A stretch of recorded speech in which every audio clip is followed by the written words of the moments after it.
This is The Big Picture, an official report of the United States Army, produced for the armed forces and the American people.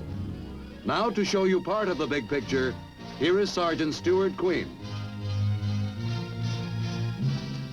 Life for the American soldier who is a part of USAREUR, the United States Army in Europe, represents a varied and exciting picture. In addition to training and duties necessary to keep a modern military force in a continuing state of combat readiness, American troops, together with their dependents, are able to carry on many activities. Many of the subjects are quite American in nature. Others reflect an international character. Still others are part of the recreational backdrop provided by the respective country in which the American and his family find themselves. Life abroad offers the Army family an opportunity to become well acquainted with the old world while maintaining its roots in the new. For the information and entertainment of USAREUR families, Army motion picture theaters regularly show newsreels which deal with the lives of USAREUR personnel on and off duty. Although these newsreels are specifically prepared for Army personnel and their dependents, the big picture again brings one of them to the American people as a cameo report on the life of an American soldier in Europe.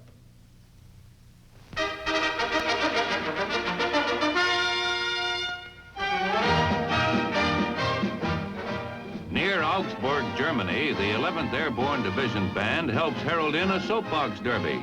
Units of the 11th Airborne sponsor almost half of the derby entrance and competition at the Rosenauer Stadium.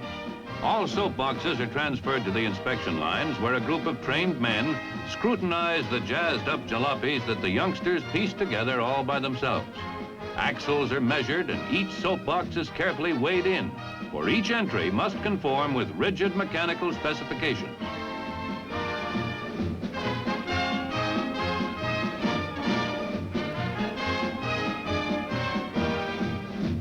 One after another, the pint-sized drivers carefully wheel their peanut-sized racers to the starting platform. Tension is as strong among the kids as when Popeye loses his can of spinach in the movies. 1 second they're at the gate, the next streaming down the ramp and out on the quarter-mile-long speedway. Each of these juvenile hot riders is pitting his talents against the all-important element of time.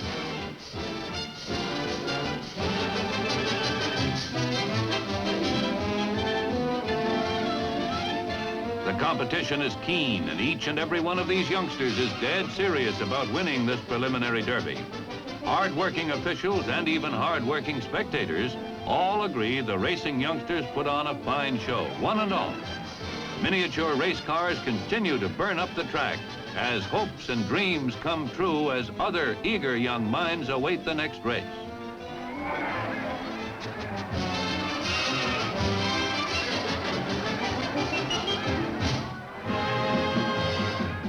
When the final heat has been run, the winners are announced, and the victorious lads take their proud places in the Augsburg Soapbox Derby Winners Circle. Next stop, the championship final.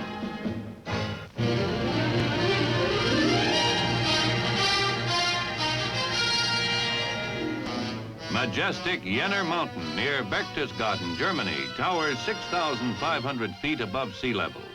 It's a real vacation favorite of American servicemen and their wives who take advantage of this outstanding cable car construction, the Jennerbahn, to enjoy the majestic alpine view. It's a 10,500-foot unforgettable joyride. These two-seater plastic bubbles shovel back and forth over the rugged slopes and valleys. They're really safer than the Autobahn, although it doesn't always seem so. The higher we go, the more beautiful the view as the crest of Jenner Mountain draws near.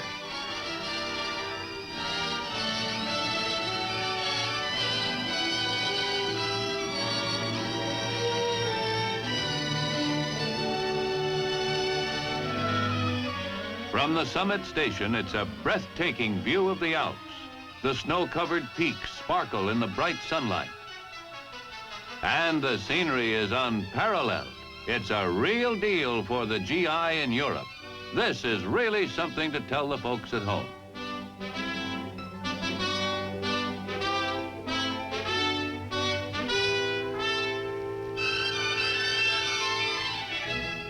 Then it's back in the Yennerbahn for the downhill ride, and going down is just as exciting as coming up, maybe more so. A unique experience, an alpine adventure in the Yennerbahn.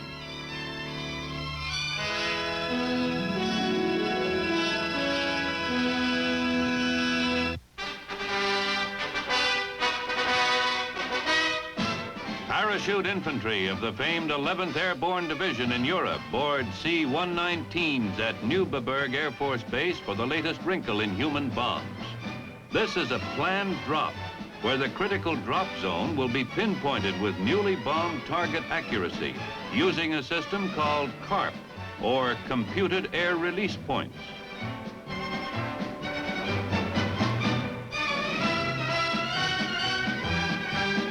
These troopers, the famous Angels of Manila, will make a precision jump so critical, in fact, that a previously dropped computing team on the ground is even now measuring wind drift and other factors prior to giving the word. The stand-up and hook-up signal arrives via radio, and the men prepare to move out.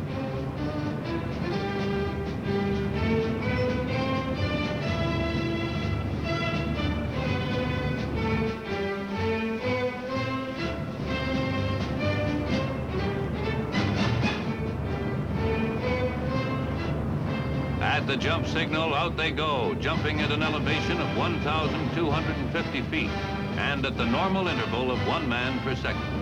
These paratroopers will be on the ground in less than 60 seconds. Local farmers stop work to observe the action. And still they come. 100 troopers in all.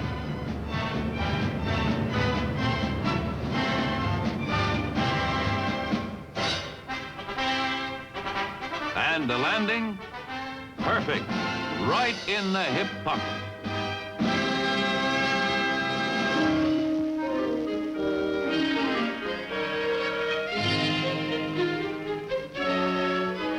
Meet specialist Anthony Lutzy, locksmith of the Verdun Quartermaster Supply Depot, whose open-door policy makes locks a sometimes thing.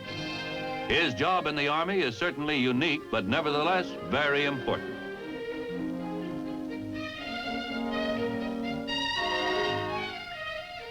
Lost keys or forgotten safe combinations are Tony's cup of tea.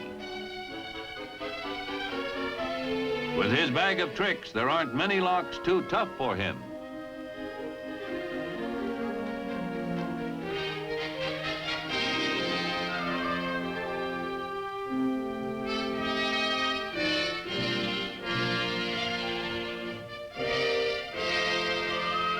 All in a day's work for Tony. On his day off, Tony likes to try his skill on antiquated locks. Here at this remote castle, an ancient door poses a real challenge.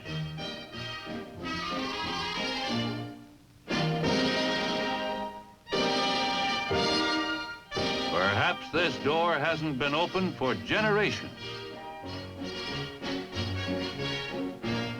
Watch this. Oh, no, it can't be.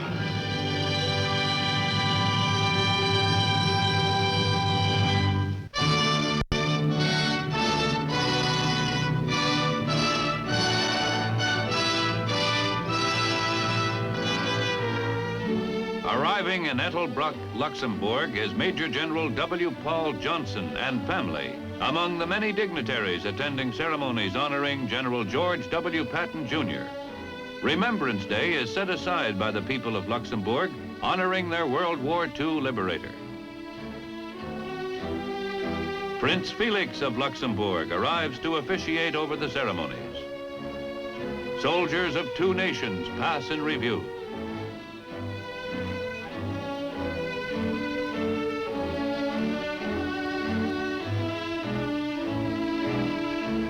Flowers as a token of thanks from a grateful people are placed at the Patton Memorial.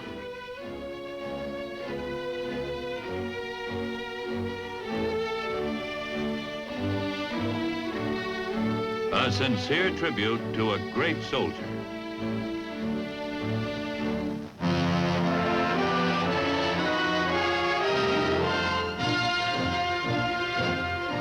What's new?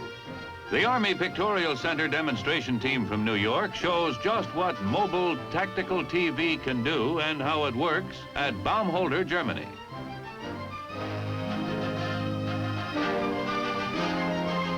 A cameraman demonstrates the 55-pound Telescout TV camera, a camera that transmits a picture to a receiver 1/2 mile away. It is then transmitted by way of a complicated electronic process through relay systems back to the combat commander as far as 25 miles away.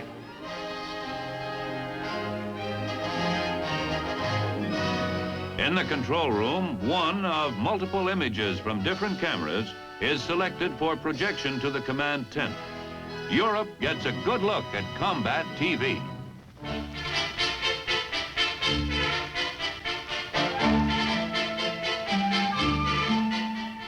At Friedberg, Germany, a miniature tank range answers the Army's problem in creating an economical means of training tank gunners. Ammunition for the machine guns is the .30 caliber quick disintegrating type that offers maximum safety. In the miniature battleground, the targets are given a last-minute check. Gun barrels are prevented from straying by cables and iron bars. The targets are operated from a tower behind the firing line. Here, the operator controls the movement of the targets, allowing speeds up to 50 miles per hour.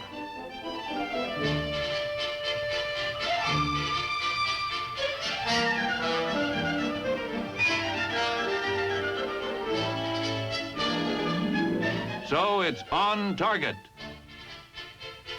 Fire!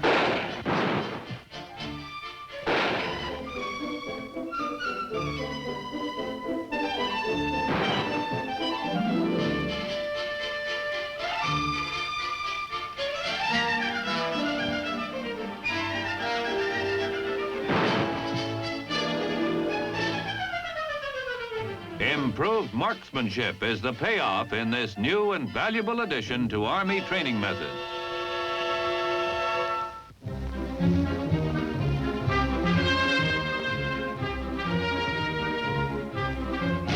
A signal starts the construction of a pontoon bridge across the Rhine.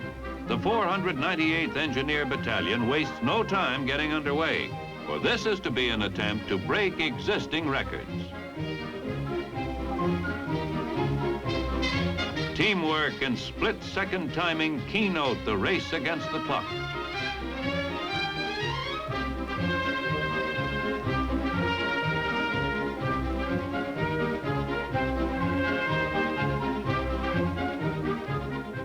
On the other side of the 750-foot river, the first pontoon section has been moved into place.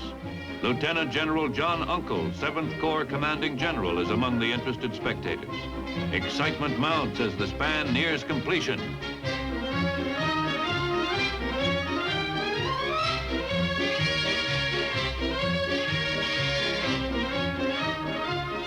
The last pin is driven into place and the bridge is completed in a record-breaking 2 hours, 28 minutes. No less pleased than his men is the man in charge, Lieutenant Colonel John J. Pierce, who leads his troops over the newly completed bridge.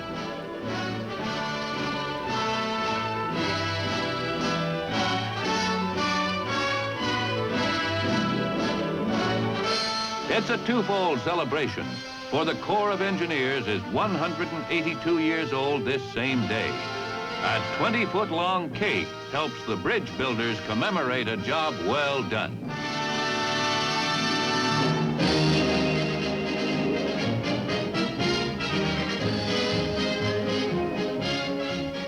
It's tent pitching time in Augsburg, as a German-American Scout camporee, sponsored by the 505th Airborne Battle Group, is in full swing. Pride of Troop 24 from Nuremberg, an impressive totem pole the boys carved all by themselves.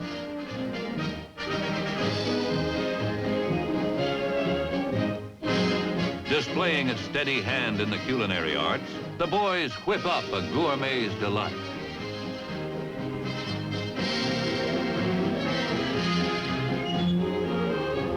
Major General Hugh P. Harris, commanding general of the 11th Airborne Division, is on hand for the festivities.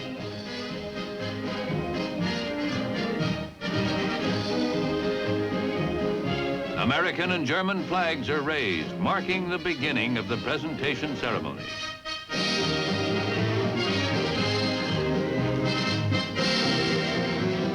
In remembrance of the camporee shared with American scouts, German patrols receive plaques as a symbol of unity, brotherhood, and friendship.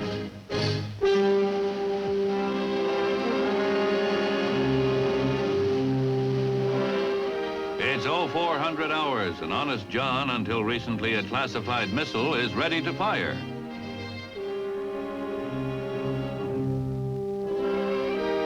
Army weather experts at Grafenwehr, Germany, focus their instruments on a weather balloon sent aloft to determine wind, speed, and direction for exact and critical measurements required when Honest John is fired. Officers of the 7th Field Artillery Battery, radio firing clearance. The giant rocket waits motionless until the firing key is pressed, and then off it goes. Honest John, a mighty weapon in our arsenal of democracy.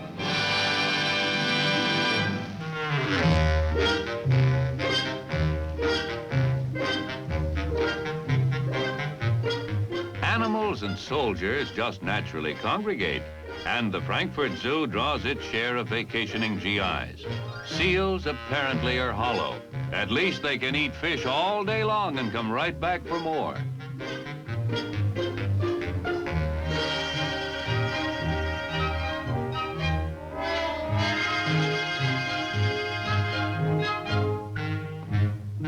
All except Grandpa, who's an old fellow and has indigestion. He just can't get over those young whippersnappers, and he lets them know it.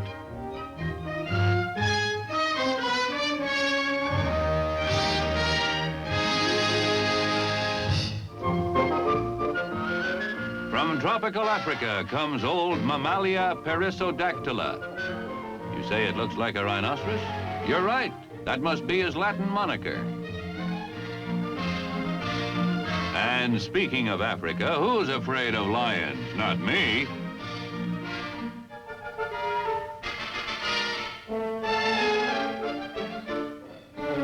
Although Mama Lion is an entirely different case. But the cubs are just as cute as they can be, as long as they don't grow up.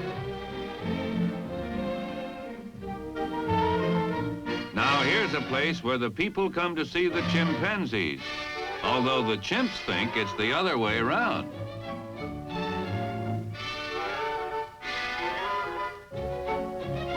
Look, Ma, she loves me. And with that face, only a mother could love it.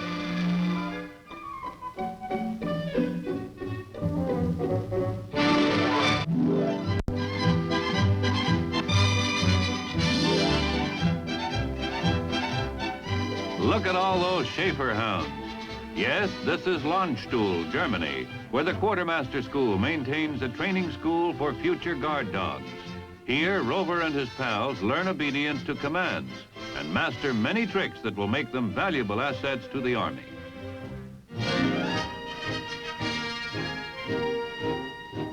During this phase of training, they wear their regular colors, but change to the guard color, and the war dog becomes a vicious attacker.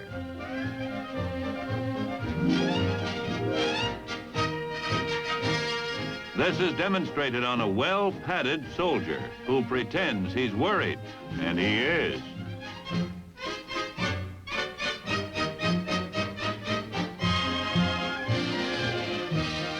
But Rover is well trained by now and halts his attack upon command.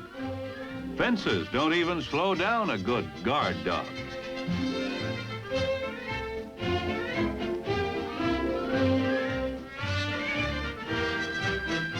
Well done, boy. You get a 3-day pass. This old familiar scene is perhaps on the way out as a new development makes its appearance. The Army medics are experimenting with this new type injection gun, developed by Lieutenant Colonel R.B. Lindbergh and Major D.B. Hunter of the Userer Medical Laboratory. The gun works on the hydraulic principle and is simple to operate. The old way of loading the needle contrasts sharply with the new and more efficient method. As many as 750 persons can be inoculated in an hour, and pleasantly.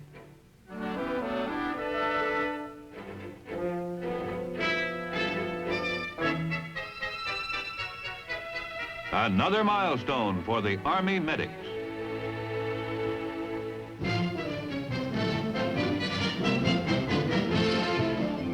These parachutes are guaranteed to open. That could be a slogan. But at the parachute packing section of the Gießen Quartermaster Depot, the soldiers who pack them also jump with them. After each use, the parachutes are sent to this installation for extremely careful inspection, repair, re-inspection, re-repair,